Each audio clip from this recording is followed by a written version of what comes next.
एक investment portfolio में date की अपनी इंपॉर्टेंस है और स्टेट डेवलपमेंट लोन्स यानी कि एसडीएल इसकी क्या भूमिका है डेट पोर्टफोलियो में, मैं आज इस पर बात करूंगा। और साथ ही Axis CRISIL SDL 2027 debt index fund जिसका एनएफओ भी खुला हुआ है, मैं इसे भी रिव्यू करूंगा। नमस्कार, स्वागत है आपका मेरे चैनल पर। मैं हूं Pankaj Matpal, certified financial planner. तो सबसे पहले समझते हैं कि एसडीएल क्या है। एसडीएल यानी कि स्टेट डेवलपमेंट लोन्स। जिस तरह से सेंट्रल गवर्नमेंट फंड रेज करने के लिए जीसैक यानी कि गवर्नमेंट सिक्योरिटीज इशू करती है, उसी तरह से स्टेट गवर्नमेंट्स अपने बजटरी एक्सपेंसेस और डेवलपमेंट प्रोजेक्ट को इंप्लीमेंट करने के लिए एसडीएल जारी करती है। जीसैक या गवर्नमेंट सिक्योरिटीज की तरह एसडीएल की भी सॉवरेन रेटिंग होती है और इसकी ट्रेडिंग को आरबीआई मैनेज करता है। बैंक और इंस्टीट्यूशंस द्वारा एसएलआर के लिए भी कोलेटरल के रूप में इसे इस्तेमाल किया जाता है। और मैं आपको बताना चाहूंगा कि एसडीएल जीसैक के मुकाबले हेल्दी प्रीमियम पर ट्रेड होता है। जिस तरह से इकोनॉमी में अच्छी रिकवरी देखी जा रही है और साथ ही ऐसे वक्त पर जब ग्लोबल रेट बढ़ रहे हैं, कमोडिटी प्राइसेस बढ़ रहे हैं, इन्फ्लेशन बढ़ रहा है, तो ऐसे में डेट की इंपॉर्टेंस आपके पोर्टफोलियो में और भी बढ़ जाती है, क्योंकि यहां पर आप बेहतर रिटर्न्स की उम्मीद कर सकते हैं। अब बात करते हैं Axis CRISIL SDL 2027 debt index fund की, जिसका बेंचमार्क है क्रिसिल आईबीएक्स एसडीएल में 2027। इस इंडेक्स में 12 स्टेट्स द्वारा इशूड एसडीएल्स को शामिल किया गया है और क्राइटेरिया यह है कि इशू साइज मिनिमम 1000 करोड़ का होना चाहिए।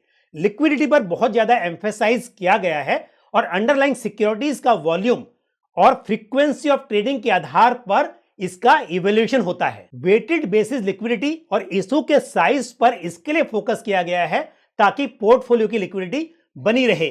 और एज ऑन 13 जनवरी 2022 इस इंडेक्स का जो पोर्टफोलियो है, यानी कि उसमें जिन राज्यों के एसडीएल्स को शामिल किया गया है, उन्हें आप यहां स्क्रीन पर देख सकते हैं। और इस इंडेक्स की रीबैलेंसिंग एवरी क्वार्टर में होती है। और अब क्योंकि ये बात तो समझ में आ गई कि Axis CRISIL SDL 2027 debt index fund ये एक इंडेक्स फंड है, यानी कि इंडेक्स की परफॉर्मेंस को ट्रैक करता है। तो एक इंडेक्स फंड का ऑब्जेक्टिव यही होता है कि वो उस इंडेक्स की परफॉर्मेंस को रेप्लिकेट कर सके जिसे वो ट्रैक कर रहा होता है। तो Axis CRISIL SDL 2027 debt index fund के पोर्टफोलियो में वही एसडीएल्स होंगे जो कि इस इंडेक्स के पोर्टफोलियो में हैं। तो यानी कि फंड की परफॉर्मेंस ऑलमोस्ट इस इंडेक्स के बराबर ही होगी। एक इंडेक्स फंड में इन्वेस्ट करने का फायदा यह भी होता है कि यहां पर सिक्योरिटी सिलेक्शन का रिस्क नहीं होता, क्योंकि ये पैसिव फंड्स होते हैं और यहां स्कीम का जो पोर्टफोलियो होता है वो फंड मैनेजर्स डिसाइड नहीं करते हैं, बल्कि जिस इंडेक्स को ये फंड ट्रैक करते हैं उस पोर्टफोलियो को यहां पर रेप्लिकेट किया जाता है। तो यानी कि यहां पर इमोशनल बायसेस के लिए कोई जगह नहीं रहती है। एक टारगेट मैच्योरिटी इंडेक्स फंड में इन्वेस्टमेंट करने का फायदा यह है कि इस तरह के फंड में या इस इंडेक्स के पोर्टफोलियो में जो सिक्योरिटीज होती हैं उनकी मैच्योरिटी इस इंडेक्स की मैच्योरिटी से पहले होती है, यानी कि उससे पहले वो सिक्योरिटीज डिलीट हो जाती हैं। और इसका फायदा यह है कि ऐसे इन्वेस्टर्स जो कि इस फंड में मैच्योरिटी तक इन्वेस्टेड रहेंगे, उनके लिए ड्यूरेशन रिस्क खत्म हो जाता है। ड्यूरेशन रिस्क का मतलब यह होता है कि इंटरेस्ट रेट चेंज होने पर सिक्योरिटीज का प्राइस कम या ज्यादा हो सकता है। ऐसे में यदि सिक्योरिटी की मैच्योरिटी उस स्कीम या इंडेक्स की मैच्योरिटी से पहले हो तो यह ड्यूरेशन रिस्क खत्म हो जाएगा, यानी कि स्कीम की जो यील्ड टू मैच्योरिटी है वो बनी रहेगी। इंटरेस्ट रेट चेंज होने से उस पर कोई फर्क नहीं पड़ेगा। तो आपका जो डेट का कोर पोर्टफोलियो है वहां पर टारगेट मैच्योरिटी फंड सुटेबल रहते हैं। तो हम बात करें liquidity, diversification, portfolio management, defined maturity और टैक्स एफिशिएंसी के हिसाब से, तो इस तरह की स्कीम आपके पोर्टफोलियो के लिए सुटेबल है। अब बात करते हैं इस स्कीम में लगने वाले टैक्स की।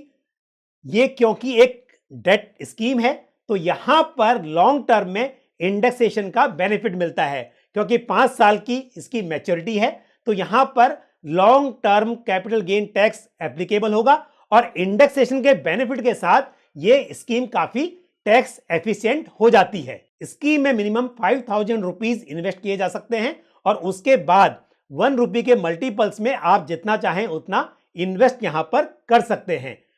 स्कीम का एनएफओ 7 फरवरी 2022 से लेकर 21 फेब 2022 के बीच ओपन है। तो लो कॉस्ट पैसिव इन्वेस्टिंग के साथ डेट का कोर पोर्टफोलियो बनाने के लिए यह स्कीम कंसीडर की जा सकती है। तो मुझे उम्मीद है जानकारी को पसंद आई होगी। इस वीडियो को लाइक करना और शेयर करना ना भूलें और साथ ही यदि कोई आपका सवाल हो तो आप कमेंट बॉक्स में पोस्ट कर सकते हैं। अपने सुझाव भी आप मुझे कमेंट बॉक्स में पोस्ट करके दे सकते हैं। और यदि आपने हमारा यूट्यूब चैनल अभी तक सब्सक्राइब नहीं किया है तो चैनल को सब्सक्राइब करें और साथ ही बेल आइकन को भी प्रेस करें। इसी तरह की महत्वपूर्ण जानकारी के साथ अगले वीडियो में आपसे फिर मुलाकात होगी। अपना ख्याल रखिए। Thank you. जय हिंद। म्यूचुअल फंड निवेश बाजार जोखिमों के अधीन है। योजना से संबंधित सभी दस्तावेजों को ध्यान से पढ़ें।